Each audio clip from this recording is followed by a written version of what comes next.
Yung mga nahuhuling isda doon sa barangay ninyo, sir, hindi naman problema yung marketing o yung pagkabenta ng mga ito, sir? In fact, hindi naman. Kasi noong panahon na meron kami yung mga malalaking ginagamit sa fisheries, yung iba, pag sumobra yung aming isda, ay dinadala namin sa Divisoria.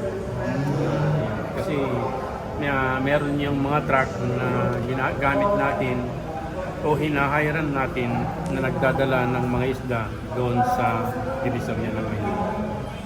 Sir, sa Municipality of Bato po, wala pa po kayong resolution po, no? Regarding po sa any kind of support po for movements on the West Philippine Sea. Does the Sangguniang Bayan of Bato plan to pass any resolution, sir? Supporting any movement for the West Philippine Sea, sir? Yes, I think. Kasi tatlo kami ng Sanggunian na nandyan. Yun ang isa na pinag-uusapan namin kanina na kailangan namin magpasa ng resolution to support the program of the WPS.